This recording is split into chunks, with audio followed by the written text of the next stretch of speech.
I love bananas.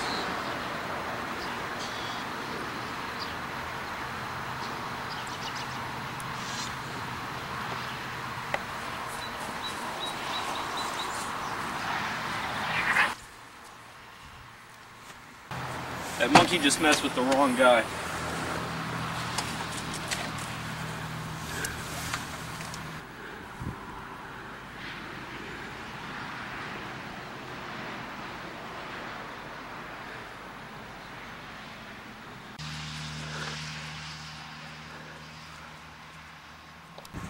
The monkey has escaped into a tree. I'm not very good at shooting things, but I think I'll just aim directly at it and not account for gravity at all.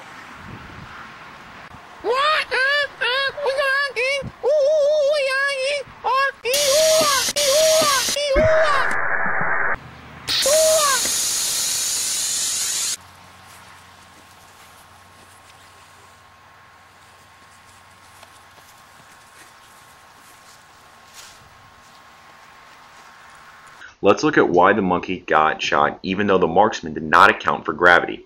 In this case, we have a projectile which is fired at a certain velocity v and a certain angle theta from the plane of gravity. We also have a falling body which is a certain distance d away from and a certain height h above the shooter.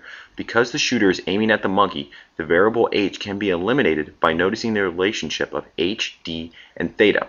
Tan theta equals h over d, which can be arranged as h equals d tan theta.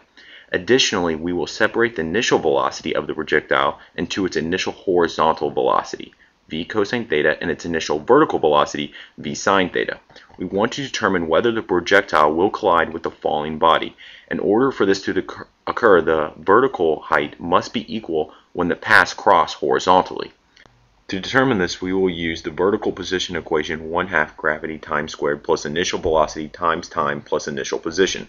The projectile's vertical position expression is 1/2 gravity times squared plus its initial velocity of v sine theta plus 0. The falling body's vertical position is expressed by 1/2 gravity times squared plus 0 initial velocity plus its initial height h or d tan theta. These expressions are set equal to see if the projectile will collide.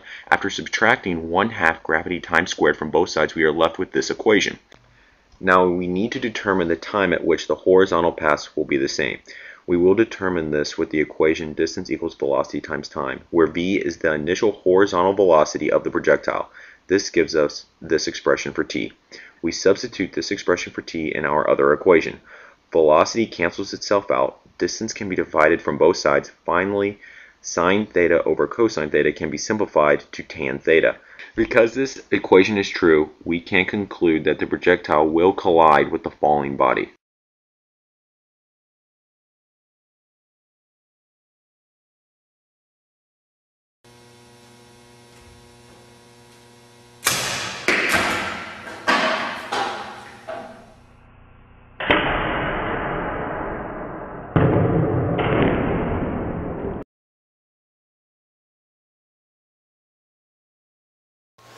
This is the monkey that you will be using for the test. It's suspended from this yellow rope. This carabiner is acting like a pulley so that when this is let go, it will drop the monkey. When the monkey is released, it will pull out this connector and then activate the gun. This is the paintball gun we'll be using for the test. Paintball is loaded in the muzzle and rests right here in front of this solenoid valve, which when opened releases compressed air from this tank. This wire is connected to the connector on the monkey, which is being used to hold open this relay. When the connector is released, this relay closes and activates this solenoid valve, which is powered by this battery.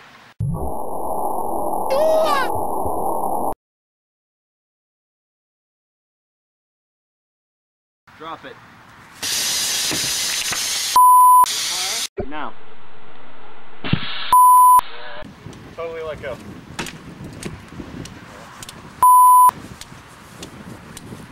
I'm sick of this. Darn it, stop. I looked at the monkey. That ruins the effect.